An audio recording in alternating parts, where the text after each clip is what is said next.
Audio 1 पुस्तक गावः सर्व सुखप्रदा।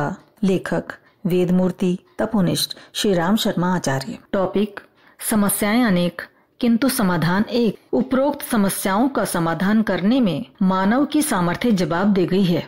मानव जितना सुलझाने का प्रयत्न करता है, समस्याएं दिन पर दिन उतनी ही जटिल से जटिलतर होती जा रही हैं। इन सभी समस्याओं का समाधान एकमात्र सभी देवी देवताओं की संगठित शक्ति सर्वदेवमयी गोमाता ही कर सकती है। क्या करें, कैसे करें? जयति जय गोमाता, सर्व रोग हारी पंचगव्य चिकित्सा, गावः सर्व सुखप्रदाः। जैसे गो संवर्धन साहित्य के प्रचार प्रसार में अपना तन मन धन लगा दें। आज का सबसे बड़ा युग धर्म यही है कि इस गो विज्ञान का प्रचार प्रसार किया जाए। गो संवर्धन आज देश की धार्मिक, आध्यात्मिक, राजनैतिक, सामाजिक, आर्थिक, प्राकृतिक, नैतिक, व्यवहारिक, लौकिक एवं पारलौकिक अनिवार्य आवश्यकता है। गो संवर्धन साहित्य खरीदकर लोगों में दान करें। आज सबसे बड़ा पुण्य परमार्थ यही है। गो सेवा धर्म, अर्थ, काम, मोक्ष प्राप्त करने का सर्वसुलभ, सरल और सर्वश्रेष्ठ वैज्ञानिक साधन है। गौ, गंगा, गायत्री, गीता ये चारों भारतीय संस्कृति के स्तंभ हैं, जिन पर संस्कृति टिकी है। वेद, शास्त्र, पुराण, महाभारत, गीता इत्यादि आर्ष ग्रंथों के अध्ययन, चिंतन, मनन से यह सिद्ध हो गया है कि गौ माता हमारी सर्वोपरि श्रद्धा का केंद्र है। दूसरा, भारतीय संस्कृति की आधारशिला है। तीसरा, वस्तुतः गौ माता सर्वदेवमयी है। यदि हम अपने सभी 33 कोटि देवी देवताओं की पूजा करना चाहते हैं तो किस प्रकार संभव हो सकता है? उत्तर है सर्वदेवः स्थिता देहे सर्वदेवमयी गो। यदि हम अपने सभी 33 कोटि देवी देवताओं की पूजा करना चाहते हैं तो किस प्रकार संभव हो सकता है? उत्तर है सर्वदेवः स्थिता देहे सर्वदेवमयी गोहु। केवल एक गो माता की पूजा और सेवा करने से एक साथ सभी देवी देवताओं की पूजा संपन्न हो जाती है। सभी देवी देवता प्रसन्न एवं तृप्त होकर अनुदान वरदान की वर्षा करने लगते हैं। प्रेय और श्रेय अथवा समृद्धि और कल्याण दोनों की प्राप्ति के लिए सेवा से बढ़कर कोई दूसरा साधन नहीं है। मनुष्य जीवन को प्राप्त करने का सर्वश्रेष्ठ साधन आज के समय में गो सेवा ही है। भगवत प्राप्ति के लिए अन्यान्य साधनों में से गो सेवा भी एक ऐसा ही साधन है जिससे भगवान शीघ्र ही सुलभ हो जाते हैं। गो माता जन्म देने वाली माँ से कहीं बढ़कर है। माँ तो साल 2 साल दूध पिलाकर हमसे जीवन भर सेवा की आशा रखती है, पर गो माता तो जीवन भर दूध पिलाती है। पूज्य गो माता साक्षात नारायण है। इसकी आराधना से सकल देव वृंद एवं भगवान अतिशय प्रसन्न होते हैं। ईश्वर का प्रत्यक्ष स्वरूप गो माता है। विश्व की सर्वाधिक कल्याणमयी एवं पवित्रतम शक्ति है गो।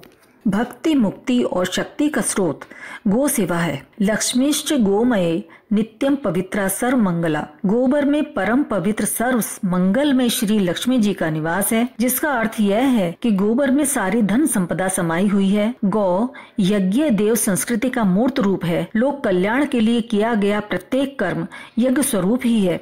कम ग्रहण करना तथा समाज को अधिक देना, इस आचरण को सिखाने वाली हमारी भारतीय संस्कृति कम ग्रहण करना तथा समाज को अधिक देना, इस आचरण को सिखाने वाली हमारी भारतीय सनातन संस्कृति को देव संस्कृति कहा गया है। गाय घास, भूसा, छिलका, खली, चूरी, चोकर आदि ऐसी सामान्य वस्तुएं ग्रहण करती है जो मनुष्य को ग्रहण करने योग्य नहीं हैं और कम मूल्यवान होती हैं, किंतु बदले में अमृत जैसा दूध, सहोदर जैसे बैल, अत्यंत उपयोगी और औषधि रूप गोमय तथा गोमूत्र देती है। चावल गेहूं इंसान खाता है, परंतु गाय उसका भूसा खाती है। इंसान तेल सेवन करता है, गाय उसकी खली खाती है। मनुष्य दाल खाता है, गाय उसका छिलका और चूरी खाती है। इस प्रकार गाय समाज से कम लेकर अधिकतम लाभ पहुंचाती है। अतः यह प्रत्यक्ष देवता है। एक बार मनोहर रूप धारिणी लक्ष्मी जी ने गौओं के समूह में प्रवेश किया और कहा कि अब मैं तुम्हारे शरीर में सदा निवास करना चाहती हूँ। तुम महान सौभाग्यशालिनी हो, सदा सबका कल्याण करने वाली हो। तुम बताओ कि मैं तुम्हारे शरीर के किस भाग में रहूं? गौओं ने कहा, यशस्विनी, तुम हमारे गोबर और मूत्र में निवास करो। हमारी ये दोनों चीजें बड़ी पवित्र हैं।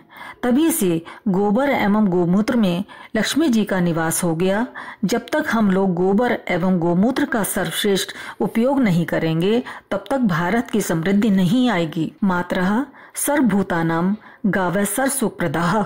गौएं समस्त प्राणियों को माता के सदृश सब विधि सुखों को देने वाली हैं।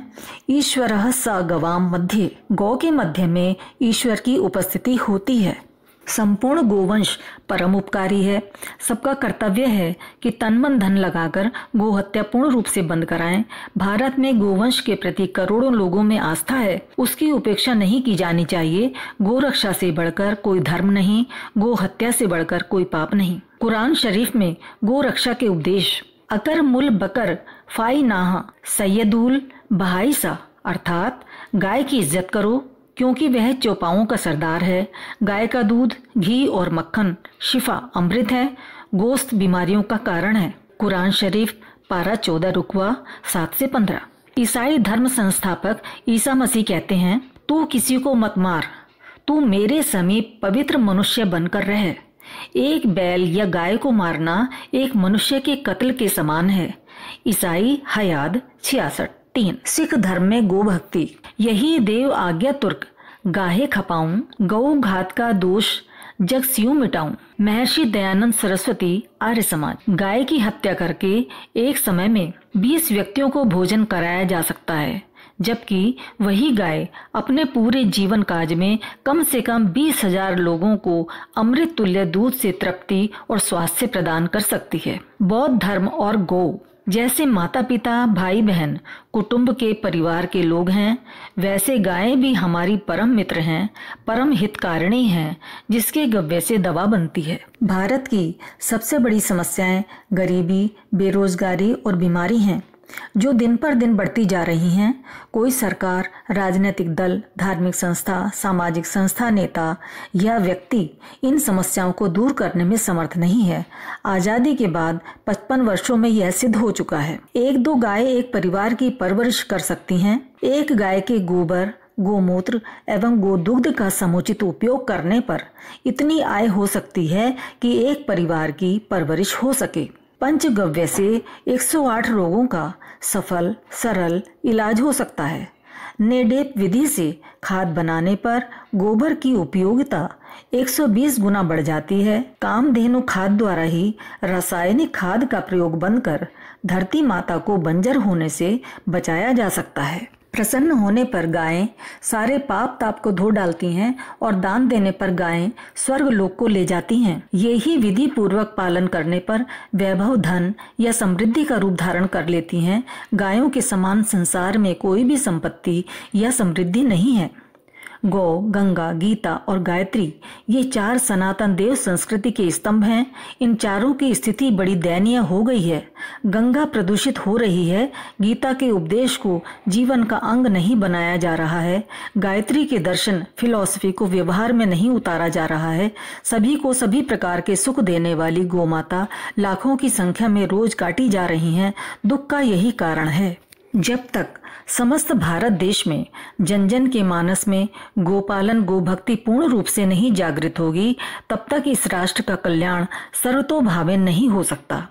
जब तक गोवध बंद न होगा, देश कभी समृद्ध नहीं हो सकता। चाहे लाखों योजनाएं बनती रहें, गो माता को प्रसन्न रखने पर लक्ष्मी देवी, सरस्वती देवी, महाकाली देवी एवं सभी देवी देवताओं की कृपा प्राप्त होती है। भारतीय कृषि अनुसंधान परिषद द्वारा किए गए परीक्षणों से ज्ञात हुआ है कि रासायनिक खाद के प्रयोग करने से भूमि की उर्वरा शक्ति 20-25 वर्षों में समाप्त प्राय हो जाती है। भारत सरकार के कृषि अनुसंधान परिषद के सेवानिवृत्त महानिदेशक ने चेतावनी दी है कि यदि रासायनिक खाद पर आधारित कृषि पद्धति ही चलती रही तो कुछ वर्षों में ही पंजाब का क्षेत्र मरुस्थल हो जाएगा। गोबर के बदले कोयला या लकड़ी जलाना पड़े तो क्रमशः 3.5 करोड़ टन कोयला अथवा 6 करोड़ 80 लाख टन लकड़ी की आवश्यकता होगी, जो कई अरब रुपए मूल्य की होगी।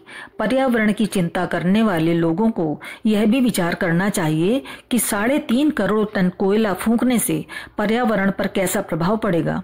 6 करोड़ 80 लाख टन लकड़ी के लिए पेड़ों को काटे जाने से हमारे पर्यावरण की रक्षा किस प्रकार हो सकती है। यदि हम गोबर एवं गोमूत्र की उपयोगिता जान जाएं, उसका श्रेष्ठतम उपयोग करने लगें, तो देश से गरीबी, बेरोजगारी एवं बीमारी दूर हो जाएगी और किसी भी स्थिति में गाय कोई बेचेगा ही नहीं। गोवध अपने आप बंद हो जाएगा। गाय आर्थिक दृष्टि से भी आजीवन उपयोगी है। गाय दूध न दे तो भी उपयोगी है।